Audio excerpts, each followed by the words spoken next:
Moyen-Âge, vers le XIIe siècle, la Méditerranée est partagée par trois civilisations, l'Occident chrétien, l'Orient chrétien et la civilisation de l'islam. Tout ceci ne me dit rien qui vaille. C'est comme si on était menacé par une menace aveugle. L'Occident chrétien se reconstruit sur les ruines de l'Empire romain qui s'est effondré au 5e siècle sous les coups de butoir de ce qu'on nomma alors les barbares.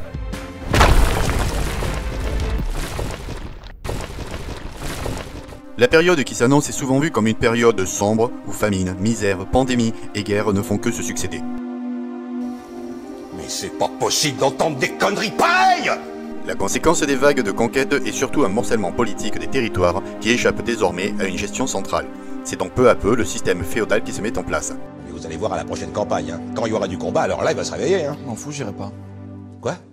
Le pouvoir sur le territoire est exercé par un seigneur dans le cadre de sa seigneurie. Cette dernière se compose de terres communales, des habitations, villages et hameaux, et d'une place forte où le seigneur est censé protéger sa population en cas de crise. Les terres agricoles sont réparties en ténures au travail des paysans pour leur propre compte, moyennant un loyer, et les réserves qui sont les terres exploitées pour le seigneur par ses serfs. Les équipements collectifs, ponts, fours, pressoirs, moulins sont accessibles à la population moyennant des frais et des péages. Les terres sont confiées au seigneur par son suzerain, il est donc son vassal. Lors de la cérémonie de l'hommage, un vassal reçoit un fief de son suzerain qui lui doit aussi protection et justice. En contrepartie, il lui fournira une assistance militaire si nécessaire et versera des contributions financières. Il ne faut pas confondre la cérémonie de l'hommage avec l'adoubement qui est un acte de noblesse d'épée. Au nom du Tout-Puissant de Saint-Michel et de Saint-Georges, je te donne droit à porter l'épée et à rendre la justice. Ce devoir sera à jamais le mien, comme chevalier et comme roi. J'en apprendrai tous les jours. Ouais, c'est pas faux. Les querelles sont nombreuses entre seigneurs, mais aussi entre grands seigneurs, ducs et comtes, et entre ces derniers et le très fragile pouvoir royal qui peine à s'imposer. C'est la puissante église chrétienne d'Occident qui va assurer une certaine cohésion de la société. C'est elle qui fixe les règles de vie et tente de maintenir un certain ordre politique avec plus ou moins de réussite. À la tête de l'église, il y a le pape, entouré de ses cardinaux. Ces derniers procéderont même à son élection à partir du XIIe siècle. Le pouvoir pontifical s'affirme avec l'affaiblissement du pouvoir politique des États. Sur le terrain, on distingue le clergé régulier, pour ceux qui vivent dans les règles strictes du Seigneur, comme les moines et les moniales, et le clergé séculier, celui qui vit au milieu de la population, comme les prêtres, pour guider cette population, ou même pour la contrôler. Pour s'implanter dans les villes qui commencent à s'étendre, l'Église met en place les ordres religieux. Les membres y feront des vœux et suivront leurs règles de vie, souvent très difficiles. En 1231, le pape Grégoire IX choisira parmi ses ordres les dominicains pour mettre en place des tribunaux afin de débusquer et juger les hérétiques, c'est-à-dire ceux dont les pratiques ne sont pas conformes aux règles de l'Église. Ai Serge, signor bellissimi. Ai Serge. Alors dites-moi,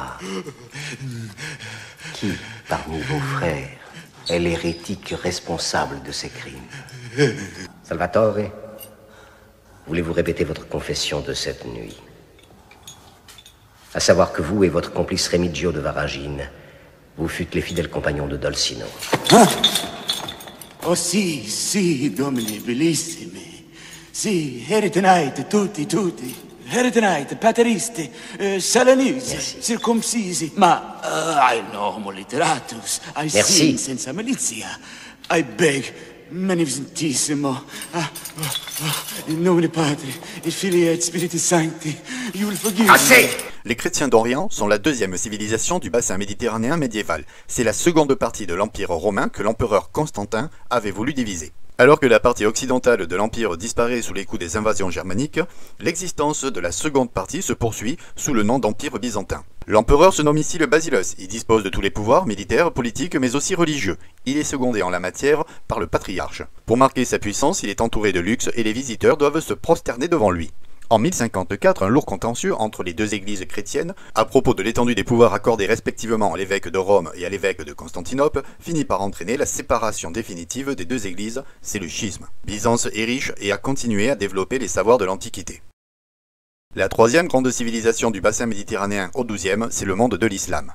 Au 7e siècle, Mahomet reçoit la parole divine et fonde une nouvelle religion, Il impose son autorité sur les tribus de la péninsule arabique. Ses successeurs, les premiers califes, lancent des conquêtes pour étendre le territoire de l'islam. Au niveau politique, d'abord unifié sous le pouvoir de ces califes, cet ensemble se fragmente progressivement.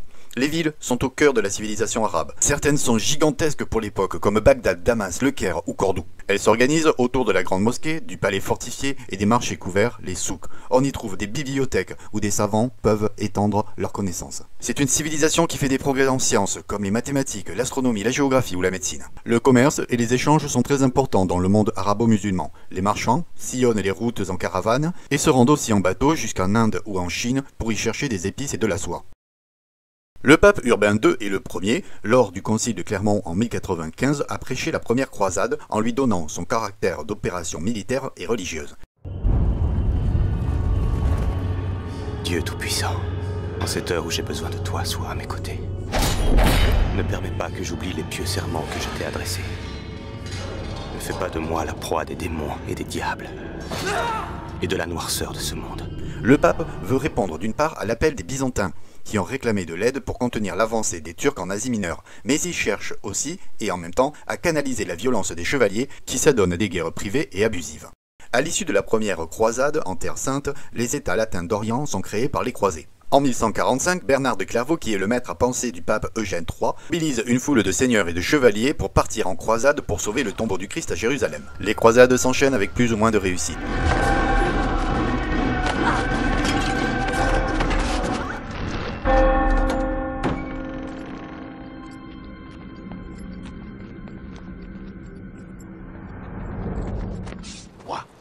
Je suis Saladin. Salahuddin. J'accepte de livrer Jérusalem. Salam alaikum. La paix soit avec toi. Venise détourne même la 4e croisade pour mettre à sac Constantinople et affaiblira durablement l'Empire byzantin. En 1453, les Ottomans, avec à leur tête de Mehmet II, assiègent et prennent Constantinople, entraînant dévastation et chute de l'Empire byzantin.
Mais au temps des affrontements succède celui du commerce et des échanges.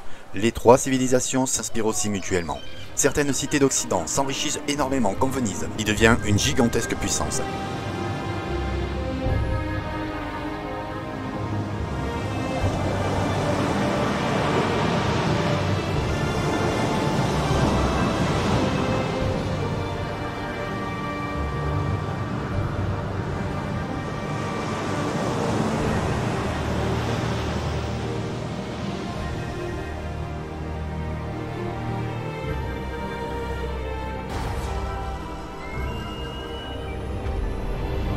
L'Occident va peu à peu récupérer les savoirs de l'Antiquité qu'il avait perdus, la philosophie, les lettres, les sciences, et tout cela nous mène vers de profonds bouleversements, ceux de la Renaissance, que je vous conterai dans quelques temps. D'ici là, n'oubliez pas de vous abonner et laissez-moi de petits messages.